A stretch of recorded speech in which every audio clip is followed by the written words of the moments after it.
Good evening and welcome to this week's Thinking Thursday, a time when we address health issues, wellness issues from a mental health perspective, with the understanding that all health is health: mental health, physical health, spiritual health, financial health, it's all our health. And so on Thinking Thursdays, we address issues in the African American community or issues that affect us. My name is Bronwyn Lucas, and I am your host. And I am excited about being here today, speaking with you. Last week, we started and we were talking about going back to school and going back in this virtual world. And in a week, a lot has changed. And we said we would finish the conversation. So that is what we're going to do. Tonight, we're going to talk about school again. And we have three guests on the phone with us representing high school and elementary. So with us, we have from the elementary side, Kenetra Cooper. And from high school, she's a science and social studies teacher in sixth grade. We have Trish Turner, who is a fine arts teacher and artist and art teacher in high school, and Nikki Williams, who is a high school counselor. So we added another person, and we want to just look at some issues that are impacting school. Hello, ladies. Good evening. Hello. Well, let's Hello. all right. Let's start off with our Hello, breathing. everybody. All right. Let's start off with our breathing and leave the cares of the world behind us so that we can focus and we'll be in this moment. So, for those of you who have never been with us before, I'll let you know about the breathing, and those who have done it, it'll be a reminder. We practice deep breathing because, from a mental health and wellness point of view, it's a way to help you just focus. Something you can do every day, especially in those times when you're feeling a little stressed. When you're deep breathing, we're going to breathe in slowly through your nose through the count of four and out through your mouth through the count of four. Let's just practice. Breathe in, two, three, four, out, two, three, four. In, two, three, four. Out, two, three, four. Let's do one more deep breath. In, two, three, four. Out, two, three, four. Hopefully, it's given you an opportunity to just kind of relax and leave the cares of the day, whether it was, hopefully, it was a good day, it was a stressful day. You can de stress for a moment, and that's something, as I said, you could do at any given time. Tonight, we are going to revisit this idea of school and what it looks like. So feel free at any point if you have a question or a comment. If you're live on Facebook with us right now, type it in and we will address what you're saying. So tonight we're going to look at basically two parts. The first, we're just going to talk about some of the concerns that are out there. And as we address those concerns, if you have questions about them, or comments, please feel free and I will share them with the audience. But we're not just going to make it, oh, this is wrong and it's a gripe session. No. We're going to talk about some things parents can do, talk about things, even if you're not a parent, the way you can support students, support teachers. So, all that is what we will address. So, I want to start off, ladies. Let's see, we'll start off on elementary. What are some concerns you have about going back to school, Kanetra? Yes, great question. So, I think the number one factor is safety. I am concerned for my physical and mental health and safety entering back into the physical building. Then, of course, my next concern would venture into how is my instruction going to have to be altered given whatever guidelines are handed down by the CDC or by our local officials. And then the third thing that I would say would concern me is how is this entire situation going to impact my learners?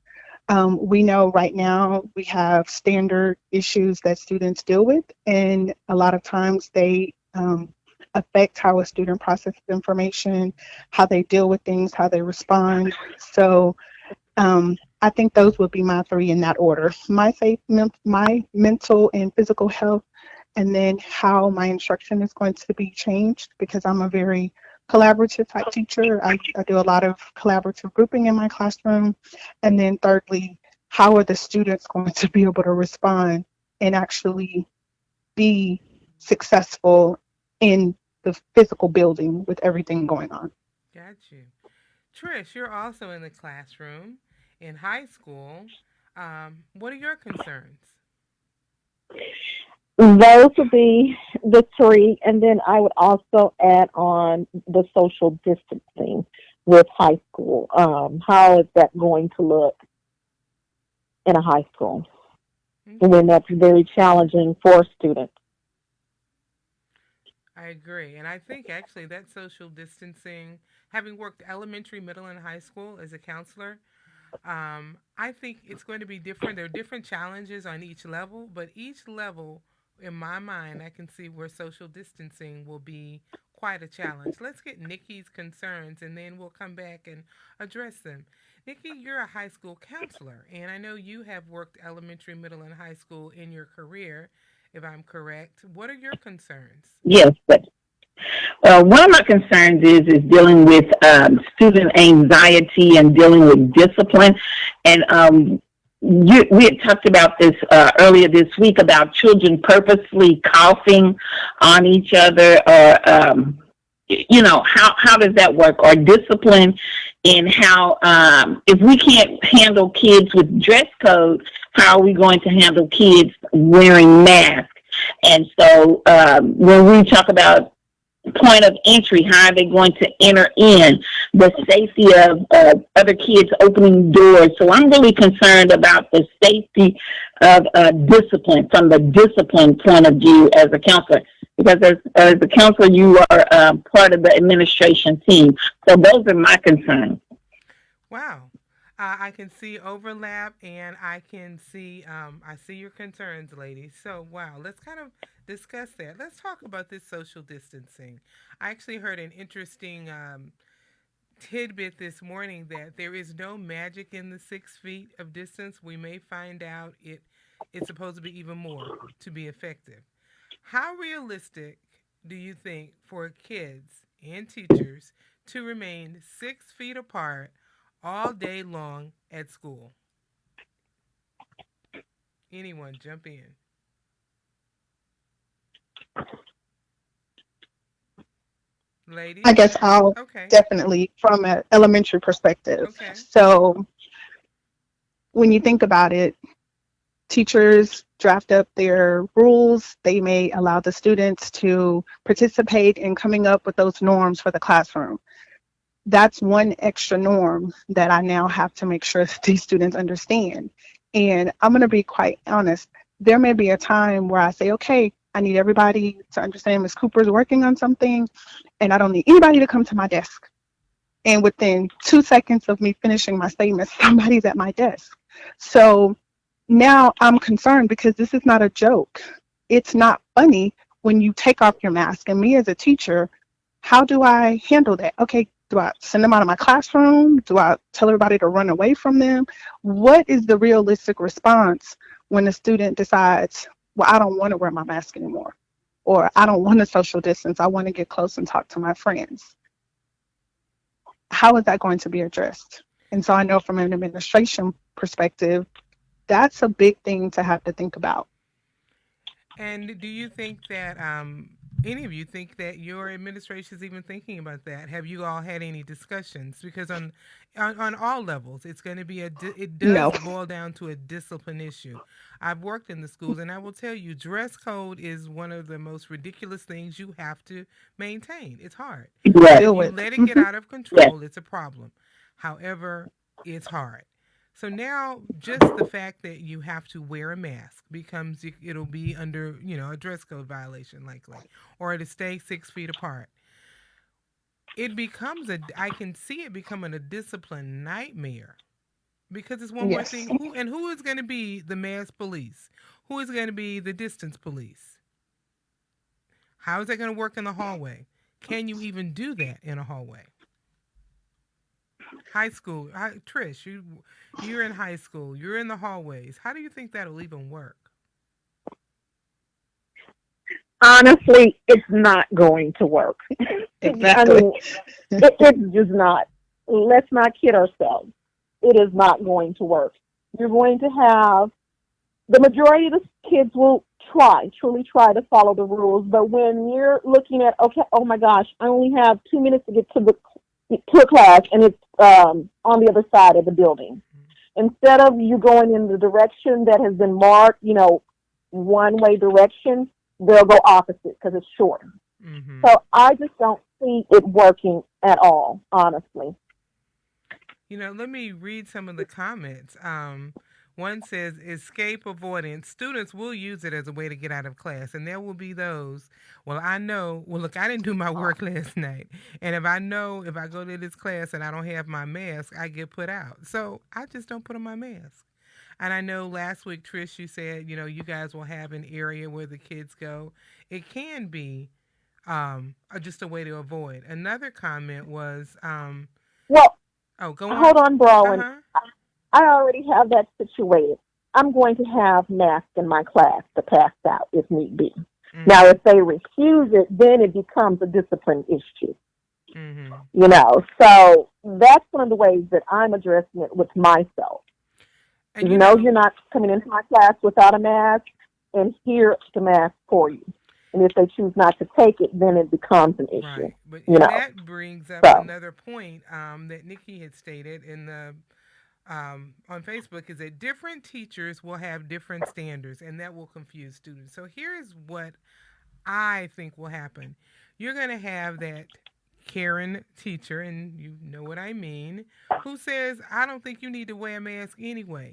So they can go to this teacher's class and she's not wearing a mask because she doesn't want to, because she feels it's violating her rights. And you don't have to wear them in that class. Then they pack up their bags and they go to Trish's class. And not only do you have to wear a mask, Trish will give you one. Miss Turner will give you a mask.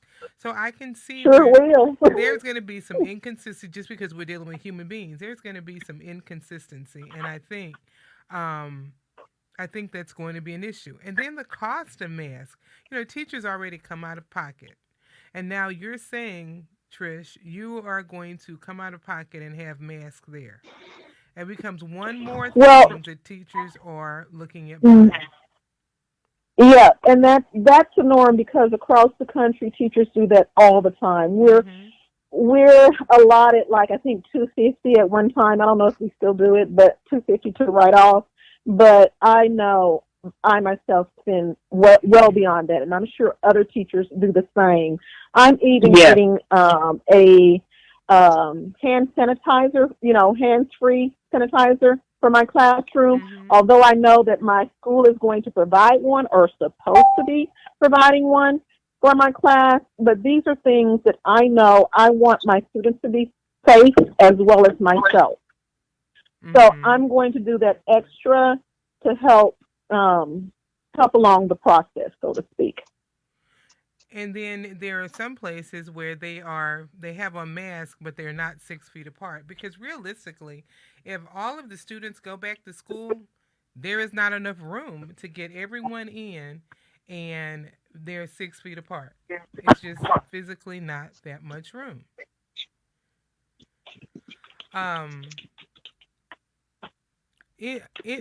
Just with regards to the distancing, any other comments? Well, how do you think we can make anything? I'm seeing it just won't work. No way. These are what people are saying. Some believe that if 50% of the students do stay home, that would help. Okay, keep half y'all at home and we good. Because then that would, give you the distance. I'm trying to get all the comments in here. Right, and while you're looking at that, so I'll make that. I'll comment on that. Mm-hmm. So I watched the superintendent of my district say it would be great if 50% of my students did stay home, but the government has but it has been placed in the hands of the parents to decide whether or not the students come into the building physically or if they stay at home. So really, administration has no way of knowing. And so different districts are sending out surveys and asking parents to communicate what are your plans for your child for this upcoming year. So I do encourage parents to go out and fill out those surveys, because if we have only 45% of the parents actually go in and fill out the survey, and then administration makes their arrangements for in-classroom teachers and online teachers, and then, you know, we have, instead of 45% in the building, we have 90% students show up because parents did not go out there and communicate their plans. That's something too that parents need to be mindful of so that we can plan accordingly. But it's very hard. I don't have space for 20 kids to be 6 feet apart in my classroom. And I just want to reiterate that point before I bring up something else from online.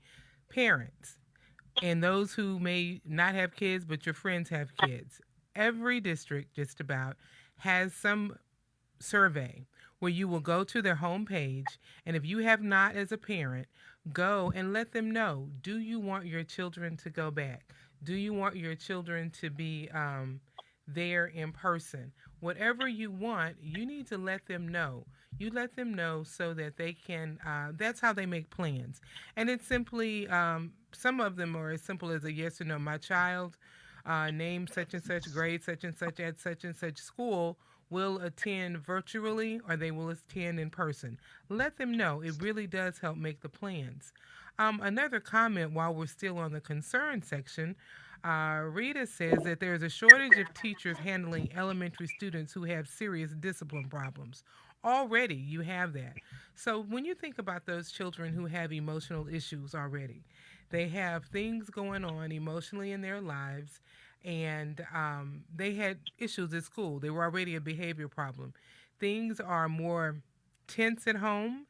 Financially, it might be more tense, or just the stress of life right now. And now these kids are back in the school.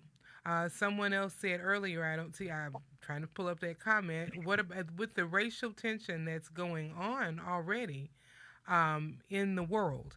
How is that going to impact? We haven't even looked at that. We've been looking at just COVID, but there's a lot of racial tension going on in our country. How is that going to translate when we get back to the schools? Do you think that is something else that might impact any of your campuses? Yes. How so? Well, if I'm correct, we actually are going to be having some professional development on our campus geared towards that issue, race relations. And so my principal sent out an email suggesting some things that we can read, some literature that we can read, as well as he suggested the movie 13th. Mm-hmm. And so that was really nice that he put that out there for his staff to be mindful and aware of. So I do know when we get back at my school that we will be addressing that issue.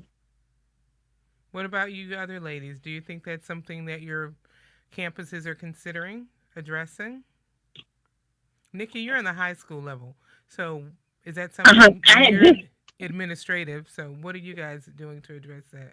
So we're going to have training on race relations on our campus as well.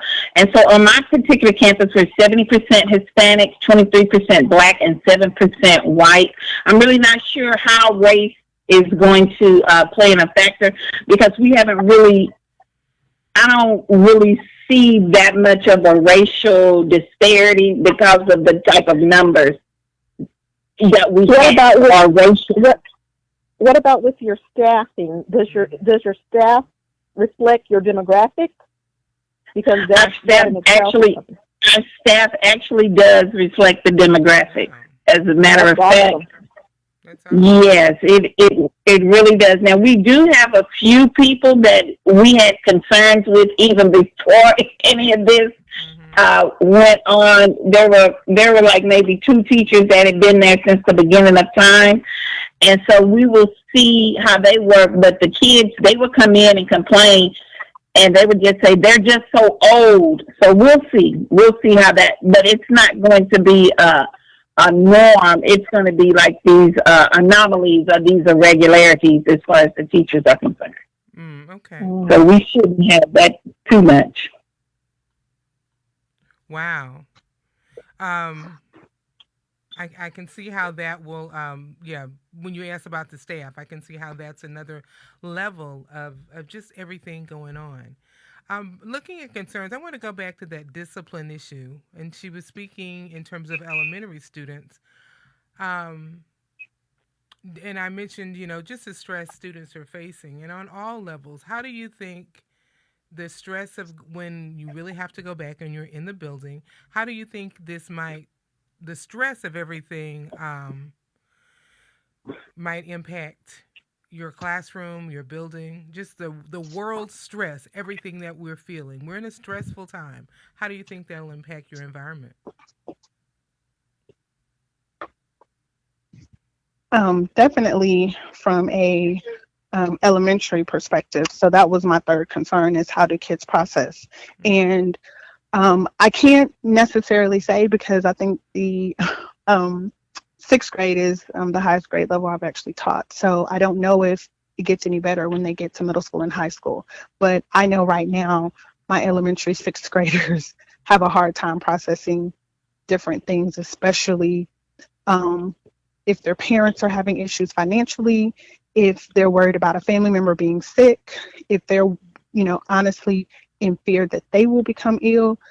That is going to be traumatizing for us as teachers and for the students in the overall success of the educational process, because that kind of takes us outside of the norm. So we know that there are already things that pre-existing in students' homes prior to the pandemic, and this could have added another or multiple layers on top of that. And some students, a lot of kids don't know how to deal with stress, and they don't know how to, they don't have mechanisms and tools to use. And so that's, I'm interested to see if our counselor is going to become more involved with that social emotional support for teachers and students. So I need to sit on the couch too.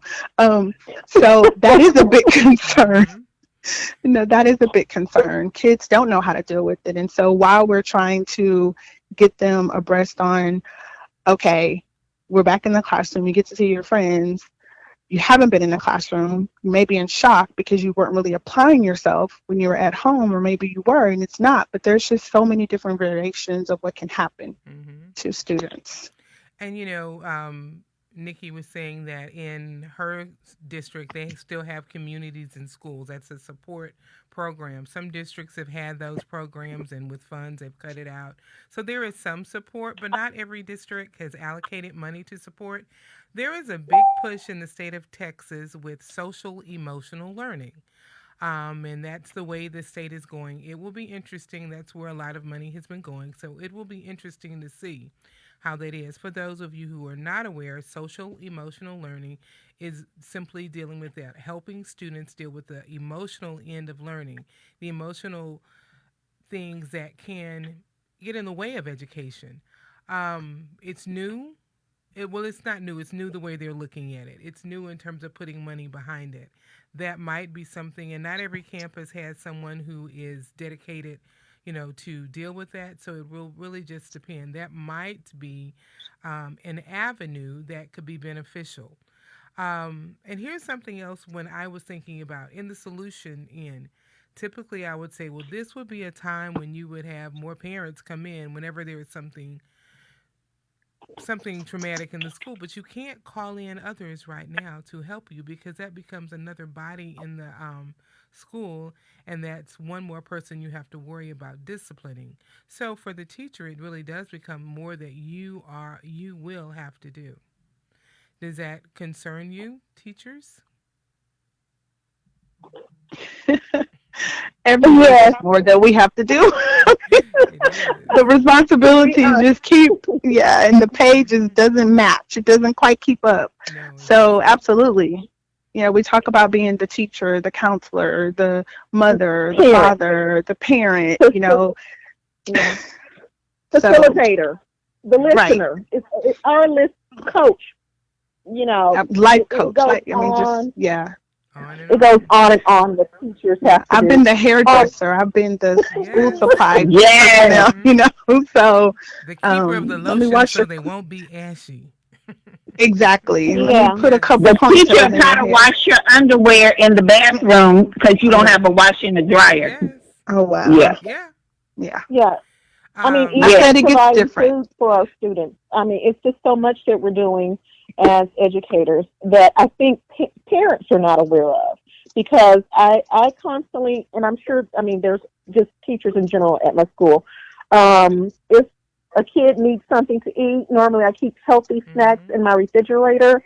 I have one of those large, refrigerators, top and bottom Oh, you have a freezer real style. And refrigerator. so, yeah, Oh, I have yeah. a small, real refrigerator. And so, my kids know that they can come to me if, they need something to eat or to tide them over to lunch or what have you, or until they get home. And so teachers are wearing so many hats today, whereas I do know when I'm at my conference now, that's going to be my meditation time, where I'm kind of decompressing from my Hmm. day. Let me comment right there. I think that And is so important, Trish, that you are realizing that you're going to have to take time during the day to decompress, to have that meditation time. Um, that is just so important. It's going to be important now more than ever. Teachers have always needed to take that moment. And it's hard to take that time out to say, I just need to have that woo-saw moment. But now, I think more than ever, it is going to be very important to do that, to say, how do I decompress? I want to sort of switch gears. We said we were going to sort of do half and half. We see the concerns. There are so many. Um, there's the COVID concerns. There's the race concerns. There's the concerns about being close. There are concerns about we cannot socially distance. That's not realistic, whatever you say. How are we going to keep on our mask? All those are concerns. They're real. And it boils down to personal responsibility of the teacher, personal responsibility of the child, personal responsibility of a parent. And we know that everybody does not take their personal responsibility. So let's sort of switch, as we said in the beginning. The second half would deal with some positive things parents can do, or just some information on things that parents can actually do. Um, let's say starting out virtually. We know that eventually school will open up and students will not be virtual. Maybe not until January, but we know that eventually it might happen. But definitely for the first 4 weeks, it'll be virtual. Um, before we talk about that, I don't think we address what will it look like in the state of Texas. And ladies, listen in to make sure I'm getting it right. Districts will start the first 4 weeks of school virtual. After 4 weeks, each area will, each school district, based on their particular circumstance, will reevaluate and see if they're going back into the classroom face to face after that 4 week period. After that first 4 week period, if the numbers don't look good in their area, they have another 4 weeks to wait. And each 4 weeks, they will evaluate whether they go in. Parents still will have the option to say, okay, you're going in, but my child is not. So that is what it looks like. Am I correct, ladies? Did I miss anything? Yes, Yes. that is accurate. That's accurate. Okay. So I want to make sure you understand, what that looks like. So that's as of today. Now that actually came out today. Who knows what it's going to be in 2 weeks? But as of today, that is the plan. So with that being said, what we'll start off with just initially, what tidbits or what things do you have for parents who now know that in the majority of areas it will start off for 4 weeks, will start off virtual? Any things you want to say to parents? I would Um, tell parents, oh, go it's going ahead, to be Tish. short, but Okay. I would go ahead and tell parents is as soon as your child open up whatever instrument that they'll be using, may it be tablet, Chromebook, or laptop, what have you, go ahead and get signed up. So you like Nick Nikki was saying that you could have, we have self-serve, parent self-serve actually, and then there's student self-serve. We actually have Canvas in our district. The parent can also sign up under Canvas as well. Can You need to know what your Trish, child is Trish, doing. Yes. and not everyone knows. I want you to go back and explain what you mean by Canvas, by self-serve. What is that? Okay, Canvas is the instrument we use where the kids will receive their online learning, correct? Yes. Okay. And within Canvas, all their classes will be there. The parent has access to all of their assignments as well, for the most part, okay? They should be able to see, I think, the parent may not see exactly the lesson, but they should see, I think, possibly the assignment in itself. And so with our parent self-serve, the self-serve is an instrument used where the parent can monitor the child attendance, receive notifications, set the parameter for if my child makes below an 80, they will be notified. And they can receive that via text or email. Those are the two options, I believe. Now, And I'm sorry, go on. mhm. I wanted to And say with they're that calling it also- self-serve in that district, but let me let you know, most districts have this. It's something different. Not all parents It are may be aware. So in Nikki's district, it's called Skyward. And believe it or not, I worked in Dallas last year. I forgot we switched, and I can't think of the name of the program. But districts have this mechanism in place. Parents, it does become one more thing, but this is your child, and you want to be able to do it. So, as she says, districts may not have it up yet where you can log in and sign on because everything is so new. But there's Canvas, self-serve, Skyward. But once you enroll your child and things are there, you will have the opportunity to log on to that system. Your child knows about the system. Even your elementary child will probably know how to get in. What were you going to say, Trish? And Rowan, another thing is with our program in our district is that's also a means where the parent can contact the teacher, any teacher of their child. So they can just email them. And so it's not where they have to go to their district, website and try to find or look up the teacher's name. They actually have access to their teacher via email. That is correct. So. If you see your child's student, by the student's class is the student's teacher and email.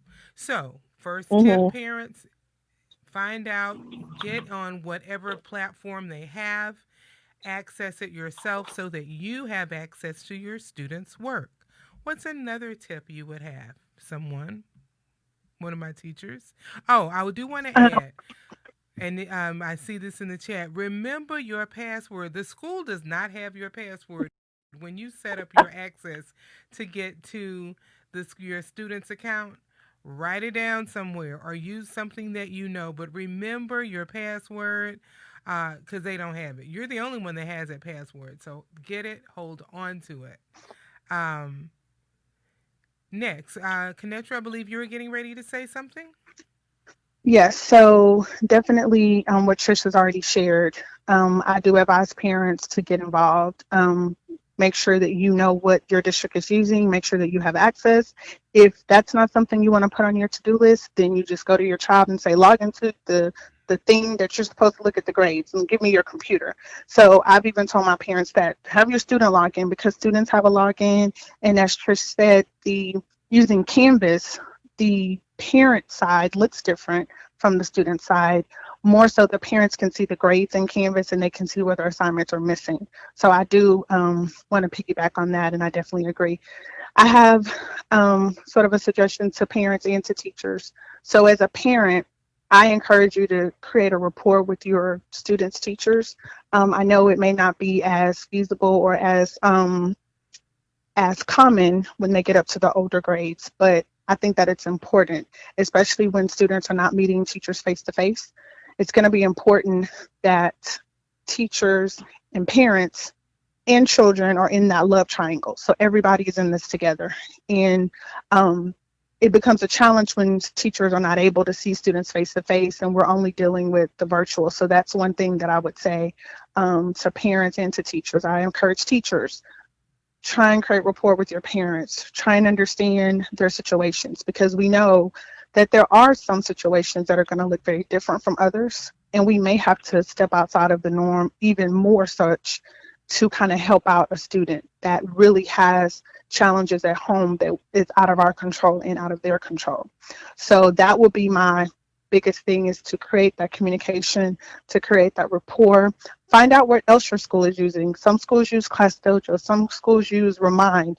There are other avenues that schools use outside of email and phone calls to reach out to parents and to get information to you. So I, encourage parents to find out what are some other ways where I can get information about what's going on with the school, what changes are being made, as well as how do I check on my students' progress academically.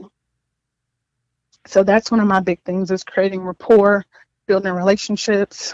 That it just makes it so much better for the overall process for the student, teacher, and parent relationship. And relationships are going to be different this year, but relationships are going, and rapport building is going to be different, period. Not just with the school, but in your, those of you who are working in your work environment, when you're working from home, when you get a new job and you have coworkers that you never meet because you're working virtually. That will be different. Mm-hmm. So it will be important to establish that relationship, which will be difficult. Some parents, like myself, will still go to the meet the teacher night, and you're going to have a face, and that teacher has that face. And even in high school, they have 150 kids per teacher, but the few that show up, you sort of remember. Those things will Right. be taken away. You won't have it, but there are ways to be creative. Email is your thing. Email will have to be your friend. And as she mentioned, some districts use a program called Remind. Parents can sign up for it. What Remind is, it's a way that teachers communicate with students to remind them of things they have to do. Parents can also set up Remind. It basically comes as a text message. So you get a text message about what your child is doing. And it will be from all of your children's teachers. Anytime they send a Remind or anytime the school sends a Remind, you get it. It's so now, even if you're not the tech savvy parent, now you're going to have to be. Most people have a smartphone that has a phone that will allow them to get text messages, and that will be a way to do it. Um, by way of looking at solutions, are there any other positive things you guys want to suggest that the parents do? I put a couple of things in the, I put a couple of notes in the In the chat, chat. Comment section. I see that you say that parents can request textbooks and learn how to use the online textbooks. Don't be afraid to use the internet to supplement your knowledge base. Our districts won't be having hard copy textbooks, will they? Do you think, with everything going on? They have hard copies, and it's something, even before COVID, I had to go in and request. They are there. They have been paid for. They are available. And if you put a request in writing, they have to give you a textbook. Okay, that's good to And know. so how they distribute it, I don't know how they're going to distribute it now. But always I've had to request a hard textbook for my son because of his learning style. I would have to request, because a lot of times everything would be online. Even the textbook would be online, and just going through the process of trying to use the online was at times frustrating, because it's not a simple, let me just click on this book and it's open. It's a lot of prompts most of the time. So you can request, because those books have been purchased And that's good to know. and they are available. And I see you also put in the comment that they set up a reward and consequence system for completing work. My emphasis is that parents have to play an active role in their child's learning. You can no longer be passive and pass the buck to the teacher.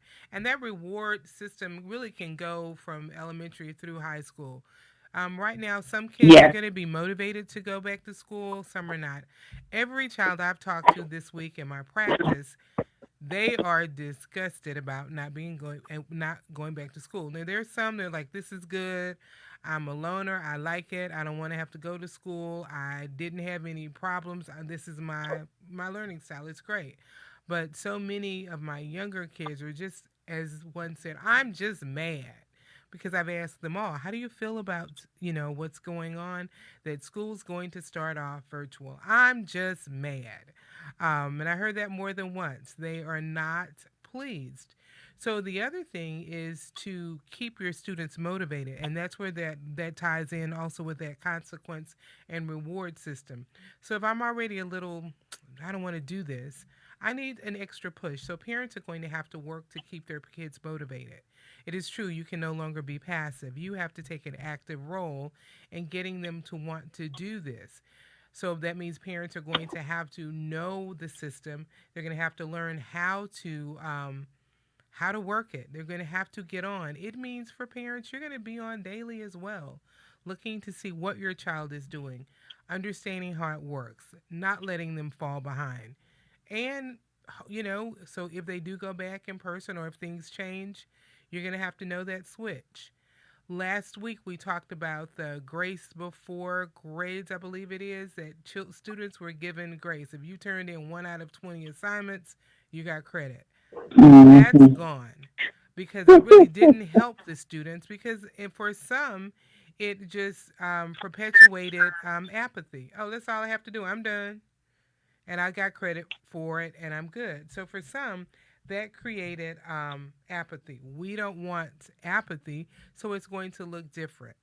Um, the other thing I wanted to say, we still know that not every student is going to have the adequate tools to get the job done. Not every student is going to have the adequate computer or technology or internet to get the job done. Um, and that's going to be an issue. How are you, final question for you ladies, how do you think lack of proper technology, even though the schools are giving out computers or giving out this, some districts you get one per household. Well, if there are 5 kids and that one computer, that's still difficult for everyone to keep up. Or if you don't have adequate internet, how do you think that might impact your students? One, one of the things that our district is doing is they are actually looking at if you are elementary, middle school, high school, they're looking at, okay, you'll get a laptop or you'll get an iPad. But one of the things that's really been helpful is that they have given us, even me as a teacher, Verizon MiFi. And this has been helpful because I live in the country and my internet is spotty. So they are trying everything to eliminate the excuses of lack of resources because there is that inequity, there is that disparity because we have some kids who were, we found out that they were homeless and they were living in a car. So the district went out and purchased, and I think a lot of districts have gotten money for equipment. You just have to ask. And the main thing is a closed mouth never gets fed. Open your mouth and let the district know your needs, because that's one of the things in our particular district is that we are requesting what is your need. And we were on a call yesterday and they were talking about, the teachers were saying, how are we going to do? They said, well, we have enough computers and laptops for if the kids are in school or out of school. We're just going to assign. That was one of the things now. So I don't know if they were talking about just for high school or what, but that's something that our district is looking at because of the inequity. And like I said, 70% Hispanic in our district and 23% African American. That was something that was very important to us, that there was no disparity or inequality. The only thing that I would like to add on to that is don't wait 3 weeks into the process of school. to let the Yes. district know. You let them know the first week or even prior to school starting that, your child needs a hot spot or whatever. And I think that's what happens a lot is that parents are not notifying the school or the teacher or the district or what have you. And then this child has all these zeros. It's very hard for a child to go back and try to catch up like they should, and then plus keep up with current work. So I would say be proactive and request the technology that your child will need day one. So does your district, Trish, have adequate? Do you believe they have Yes, adequate access? Okay. Yes, on all and grade levels. Okay. Good. exactly. That's And I think it starts again right. with parents creating that rapport, making sure they know what's going on. Because we sent out the email multiple times. We have device pickups. If your child needs to pick up a device, please fill out this form. And we have parents that, well, I don't check my email. Okay, well, how else are we going to get that information to you? So it's going to be in them letting us know what they need. I can say that my district is been very diligent about, like our counselor was saying, they have been very diligent about alleviating all of those excuses. Okay, if you have Wi-Fi issues, we can get you some at-home free Wi-Fi. You need a device, we can get you a device. If parents said, I have multiple kids, they can't all be on, okay, we are giving out devices per student. Mm. Mm-hmm. Now that is not the case with some districts. I will I say heard. that it definitely I'm is not not in the one of case. those. Woo. Um, I do want to say, make another comment that I see is that please, please, parents, make sure your information is up to date. Your phone number, your email. Some people, and it's up to you to check your email. Now, and I'll admit, I can get, oh my gosh, I cleaned my email out one day, and I started off with 300, and I got down to it, and I spent 2 hours cleaning out emails, and at the end of the day, I was back up to Yep. 300. I was like, I'm not understanding this, but you're going to have to set the priority because that is the way. As I said, some districts will use things like Remind or whatever, or it can be a text, whatever mechanism your district uses to communicate. Try your best to do it and check it frequently. Um, I see that AISD, Arlington ISD, did make iPads or Chromebooks available to all students even when the schools were closed. So they're there. Districts are providing this. You do have to ask. If your district doesn't have it, I really don't think that's going to be a thing. But there are some districts who just monetarily or numbers wise, every child won't get it. But be creative. There are actually other programs and other people that are providing support for students who are in districts where everybody can't get one. It does come down to asking for what you need. There's help out there. We have to ask for it. And on that note, I want to say this. Parents, one of the things that my company, Able Counseling and Consulting, offers is support for parents. We talked about knowing your child's learning style, and maybe you don't even know what that means. Reach out, and it's not an expensive program that we're offering, but you see the number on the screen. And for those of you who are listening, the number is 682 272 3949, or you can email Lucas at Able, ABLE, letter C for counseling, the word AND, and the letter C for consulting.com. Lucas at ablecandc.com. Reach out. I have a program where I will work with parents one-on-one to help your specific situation because everybody's home is different. So we want to be able to let you know what is your child's learning style. How can you best help your child? What can you do to make that difference? But reach out, talk to the teacher. And before I give my final comments, ladies, would you each of you like to take 1 minute to make one final comment on anything about this? One word of encouragement on what looks to be a bleak school year. We'll start with I elementary. guess. Oh, Okay. Okay, I'll start. So the one thing that I would like to say is that we as teachers are in this profession because we truly have a passion and we care about students. That has not changed. We want our kids to get the very best that we can possibly give them, regardless of if we're in person or if we're virtually. We just would like for more partnership from the home, and just to let us know what is it that you need from us to help your child and your family be successful during this entire process. Thank you. Trish. Um, I feel the same way.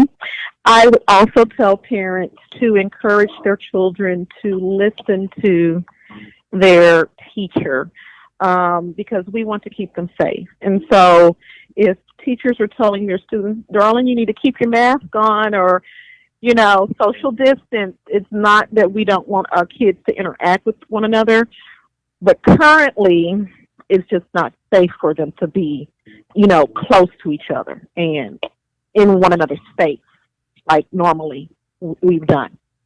So that would be my next tip to parents. Please encourage your children to listen to their teacher about that. Good. And Nikki, what would be your comment? One of my comments would be is to create a dedicated space for learning, create a consistent schedule, follow through on that schedule, and finally, in conclusion, this too shall pass, and we can do all things through Christ who strengthens us. Well, ladies, I want to thank you for giving your time and hopefully getting some information out there to encourage parents to this is a world we're living in. We might not like it. This is the hand we are currently dealt, and we have to play it.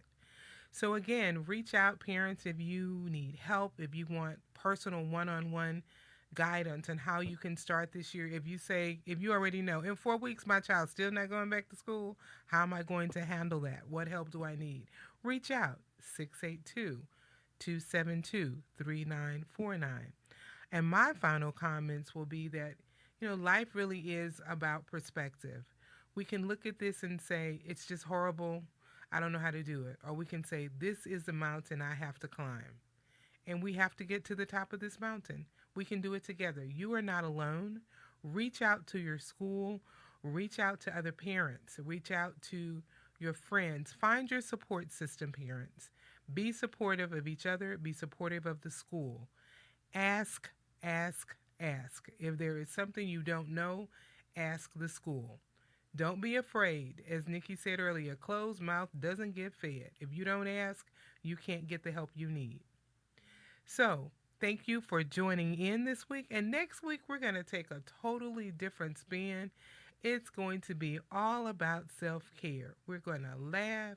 We're going to have some fun. Even in these pandemic times, it's time to smile. And remember, mental health is health. So I'll see you next week for Thinking Thursday. Bye now.